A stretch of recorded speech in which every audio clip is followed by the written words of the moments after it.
Today we are going to make jelly. First you start with is producing a juice. You can pick wild grapes. I just happen to have today, I'm going to make a combination. I got some cherries that I have not used.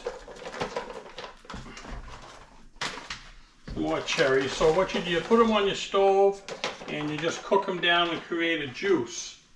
I also have a bunch of blueberries that I picked last year, and the blueberries are coming in again this year, so I don't need these. So I'm going to take these blueberries and cook these down and get a juice. So my jelly will be a cherry blueberry jelly. And I'm going to cook them on the stove here on a lower temperature. Probably for an hour or so until I get enough juice. And I'll strain off all of the skins and the stems, and the cherries are already pitted. So we'll get these fired up and we'll show you the rest of the process. And I'm going to add about 2 cups of water so that when it starts to cook on the bottom they won't stick, and I'll continue to stir them. And we'll cook those down to get some juice out of that. While I am cooking and preparing the juice from the cherries and the blueberries, I'm going to give you a rundown of the steps involved, and then we'll go through them one by one. The first step is you need canning jars. This is a new box of them. Each canning jar comes with a screw top and a lid. The lid has a rubber on it. You're going to warm these up. And you're going to put it on there, and you're going to screw the top on at the end, and it will vacuum seal as it cools. And if you want any preserves to last, you have to sterilize and wash all the jars properly. So even though these are new, they're still going to get washed in hot soapy water. So I get my hot soapy water, and all these jars are going to get washed. These are a couple of leftover jars from last year. I'm going to wash those. And I have several of these small little ones. I don't know why I have these. They're just so little. But I may have some extra juice, and I'll put them in these. And every year you save all your screw tops. And the lids get used once and thrown away. So after you open your jelly, you throw this away, and you get replacements. You buy them in boxes, and there's the replacement. I got several boxes of these, 12 to a box. So that's the canning process. And to actually make the jelly, you have to buy a pectin.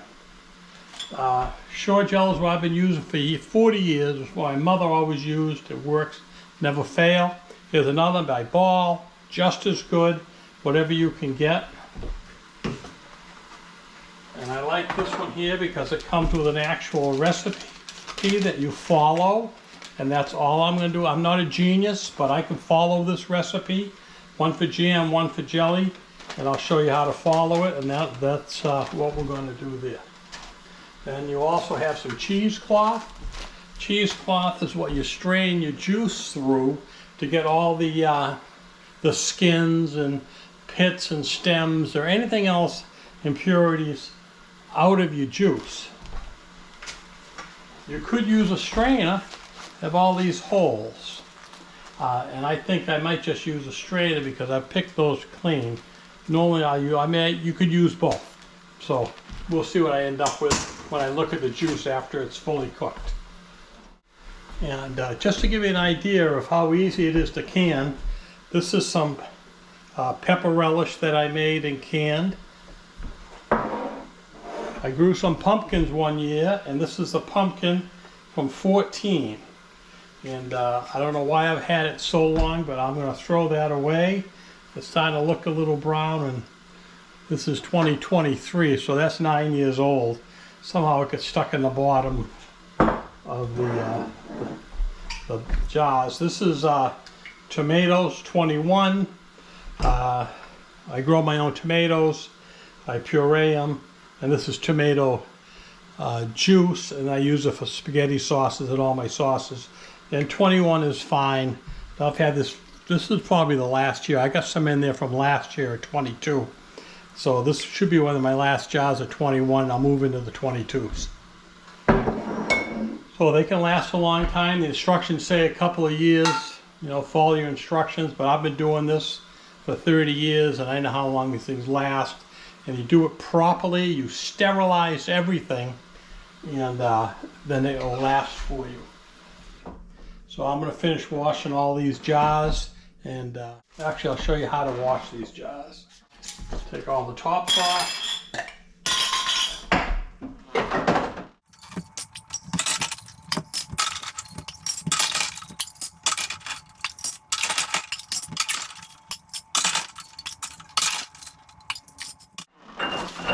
Save the empty box of cotton.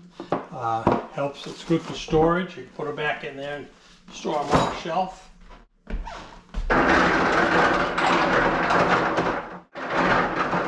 Nice warm sudsy water. These have been cleaned, and really cleaned before I put them away, but you clean them again.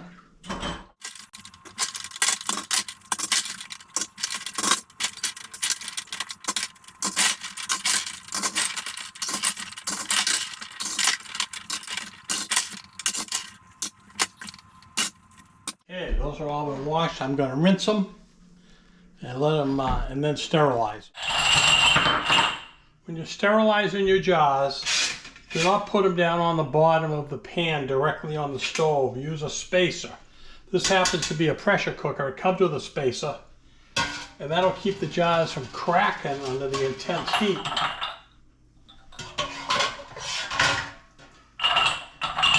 That's 2. 4, 5, 6,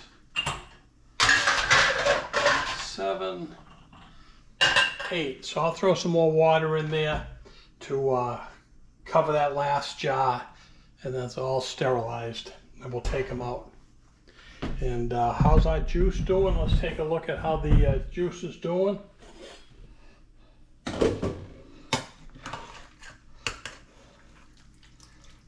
Stir in the bottom. You don't have anything to burn on the bottom. I don't know if you could see the level of juice, but it's coming up pretty good.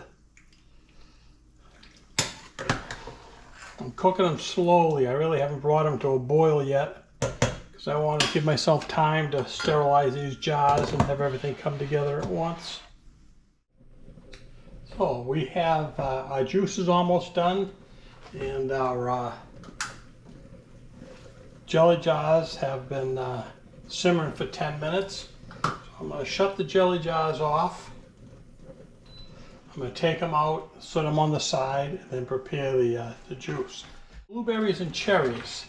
And I'm using an old-fashioned potato masher because I want to break the skins.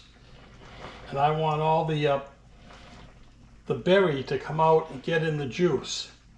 So they've been cooking for 40 minutes, and now I'm just mashing them all, making sure I get all the skins broken to get all the juice out of the cherries and the blueberries. And if you had smell-o-vision, you could smell it, and it seems that the cherry smell is stronger than the blueberry smell, which is great. Sort of reminds me of a good Cabernet Sauvignon. I got these almost all mushed.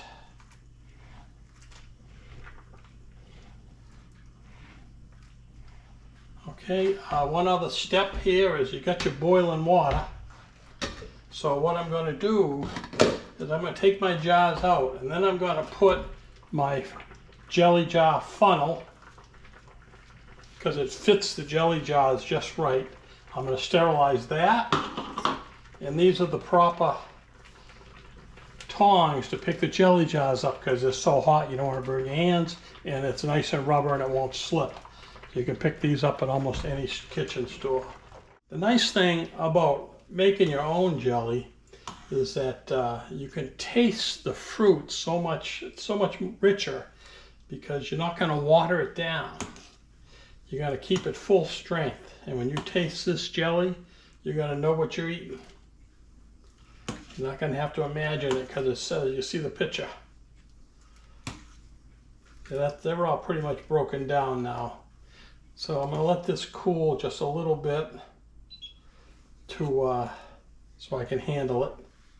Let me get these jars out of here. So I pick a jar up, dump the water out, and I just leave it like this, nice and sterilized.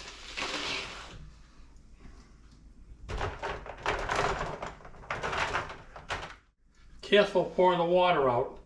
If you pour it on this, it runs down, it'll burn your wrist. So you want to dump the water out.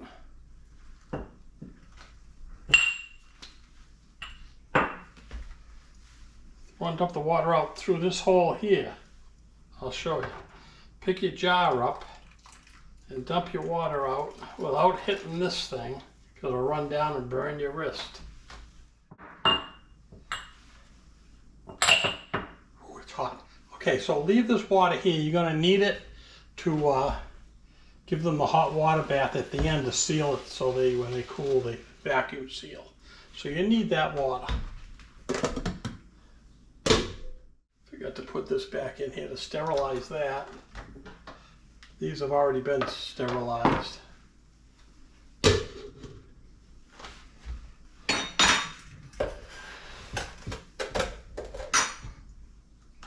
One.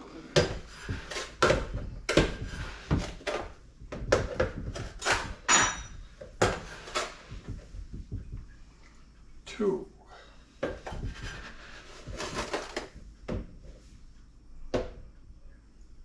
Three.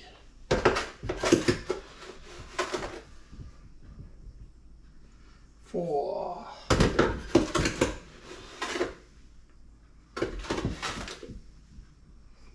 Five.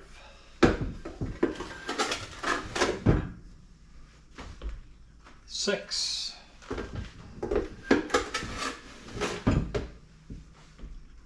Seven. And this is important to be accurate. So now my jelly, using the recipe card, you know how to read. This one calls for, actually under jelly it does not have blueberry, but it has grape. And I've made this enough times to know that this juice is a consistency of grape juice. So I'm going to use the grape recipe. And it calls for 7 cups of sugar and 5 cups of prepared juice. And this juice is prepared because I cooked it, it's ready to go. So I need 5 cups of this. These are all mushed down really nice. And it calls for layers of cheesecloth. And usually you make a bag, you dump it in, you squeeze it out. But I'm using a combination of a strainer and this cheesecloth. There we go. I'm just going to get all of this out of here.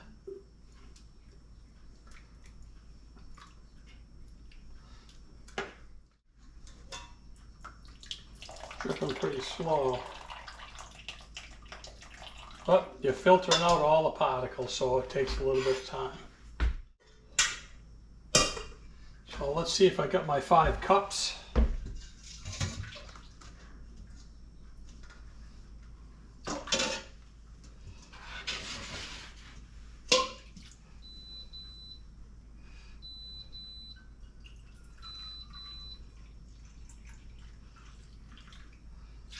One,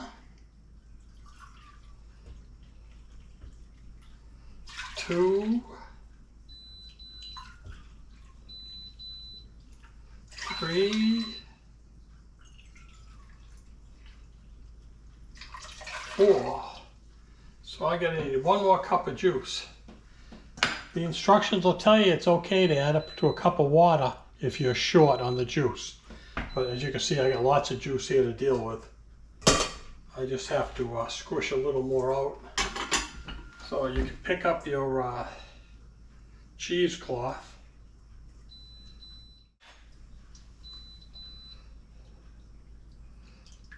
There I go. I got my five cups.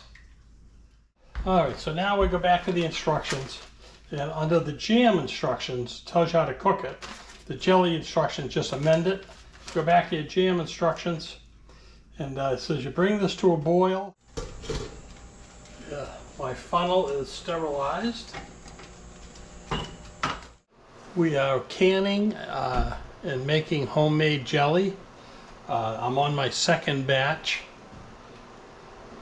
The first batch, I put the date on. I wrote blue, because I know it's blueberry jelly. 8-ounce jars. Each batch, as we know, makes 8-ounce jars. So I've got my prepared juice ready to go. Got to bring it to a rolling boil. And I have my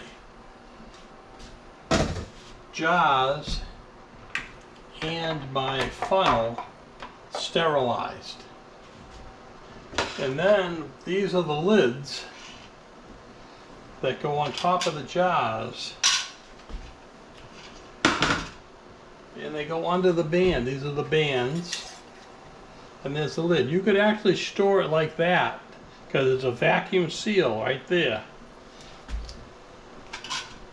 That rubber, when it cools down, seals to the glass. So when you put the jelly in, you got to wipe any jelly off the top rim so that it doesn't contaminate that seal and it gets a good seal. I leave the bands on all the time so that you don't bump that lid and break the seal. My juice is at a boil. So we pour in 1 bag of powdered pectin into the 5 cups of prepared juice. And we bring this to a rolling boil. And a rolling boil is where you can go back and forth like I'm doing here and the bubbles won't stop. So that's not quite hot enough because I can stop the boiling by stirring it. Get these jars out of here, get them ready. Keep your water hot because you need to put these filled jars back into this hot water bath and let it simmer or boil for 5 minutes for jelly, and then the instructions say 10 minutes for jam. And you want to make sure that they're fully submersed. Let's take a look at this now. Now let it boil a little more. Get a little hotter so that when I stir it, those bubbles don't stop.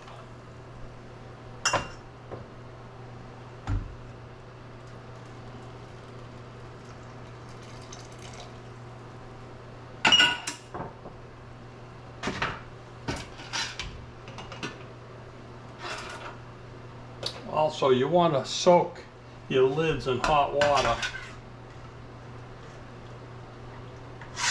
so that you can soften up those rubbers a little bit.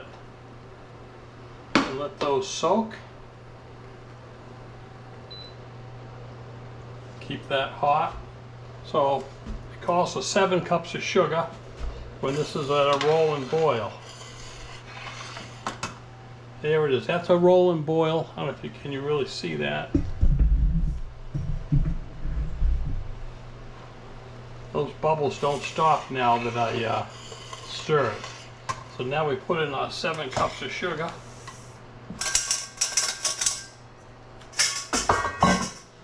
We bring this back to a rolling boil with all the sugar dissolves in there.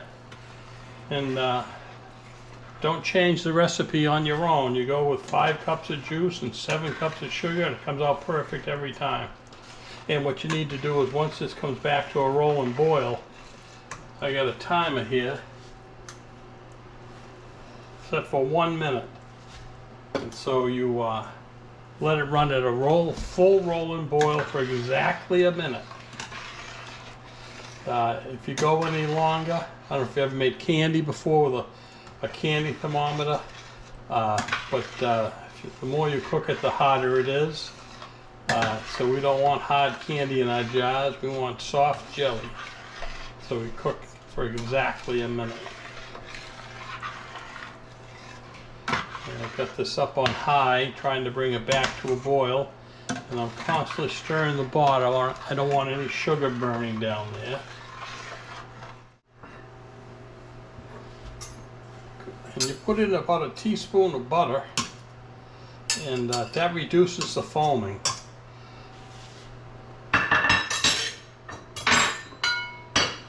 And I have ready to go here, because everything happens fast. I mean, it goes pretty quick. And I have a metal spoon, and when I shut this off, all that foam is going to come to the top. And if you scrape across the top gently, you'll be able to get the foam off, so you don't end up having foam or small bubbles in the tops of each one of your jars of jelly.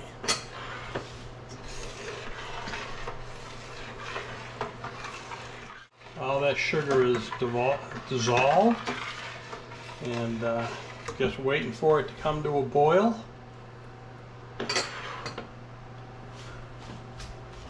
I have a ladle. I'm going to sterilize my ladle.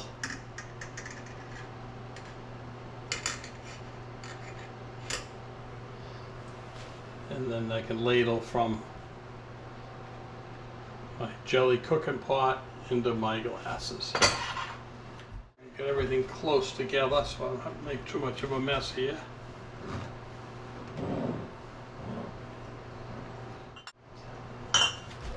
These are 16-ounce jars, and these smaller ones are 8 ounces.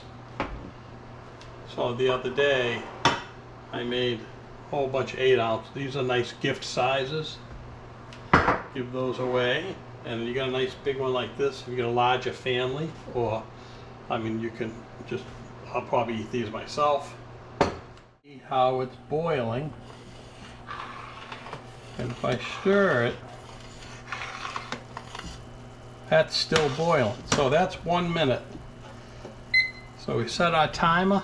Here we go for 1 minute, and that's full boil, rolling boil right there. I'm going to turn it down because I don't want it to boil over the top. So I went from 1 notch down from high. It's still boiling nicely. It's not coming over the top. That's about the right temperature right there.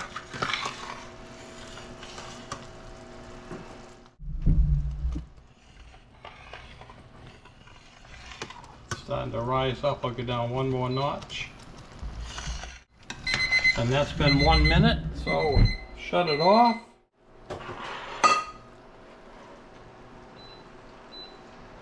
Pull it off the heat.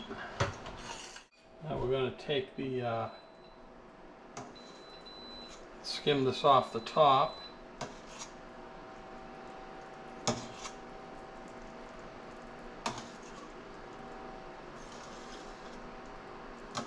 That's a fair amount of the foam.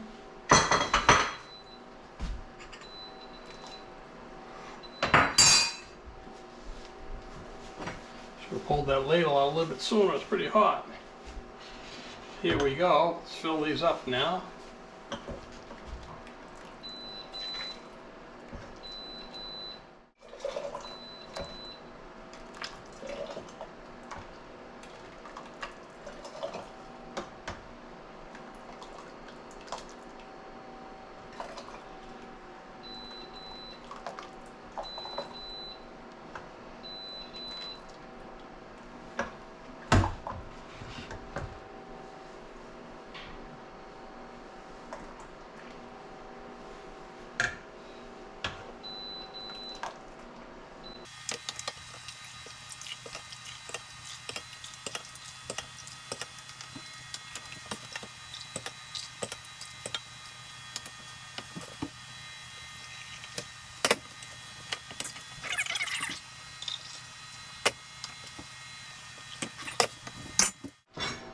I want to fill these to within a quarter or a half inch of the tops.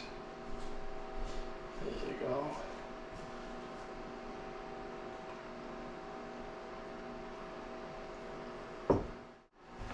I'm going to sort of wipe the top off where the seal sits, so that there's no product there to keep that seal from fitting perfectly. And then around the top, not too bad.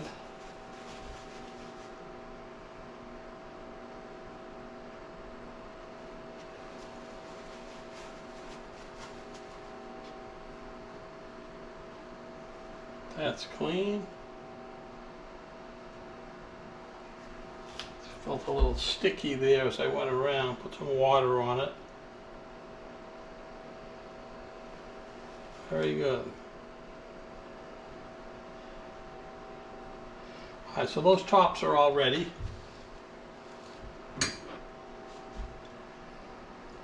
Take your lids, put your lids right on.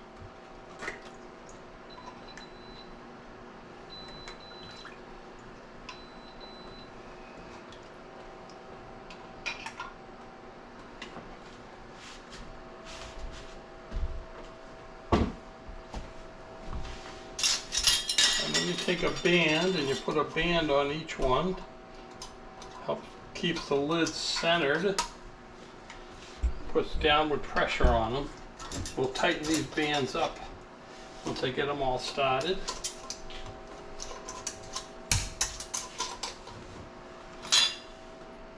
Of course, you know, these jars are very hot at this point, so I can't even hold them to tighten these bands down. So you tighten your bands down.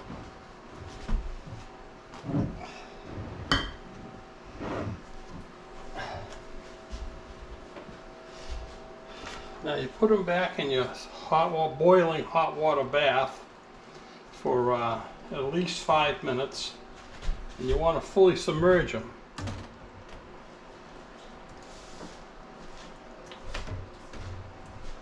And it'll heat them up and force any extra air out of there, and then when they cool down, they will shrink and form a vacuum seal. I don't need to, about 2 inches of water you want to cover them. That's just about right. But I'll take some water out of there, because if it comes back to a boil, it will bubble over and make a mess. 5 minutes on the boil.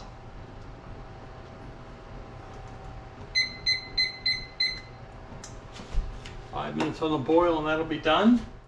And then they'll come out, and they'll look like these that I did the first batch. Got them all labeled. 523 blue, great penmanship. It'll be good for a couple of years. And I did taste it, and it was really delicious, because it's all pure juice. I didn't add any water, and it's really not too sweet. It's sweet yet tart at the same time. Just nice. And you can see that water's boiling. So I pulled the jars out, and they are cooling. And what I want to show you now is so that you know they're vacuum sealing properly. You should hear a clicking or snapping sound as the lids suck down with the vacuum.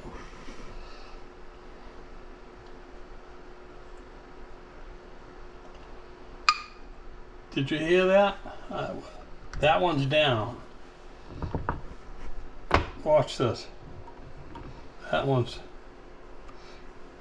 Nope, that one's down. I heard this one go down. So you heard 2 of them snap. As they cool, the vacuum sucks the lid down, and that's how you know you have a good seal. That was and the final step will be coming over like I did yesterday, and writing all the dates on them. All right, there you go. Enjoy your day.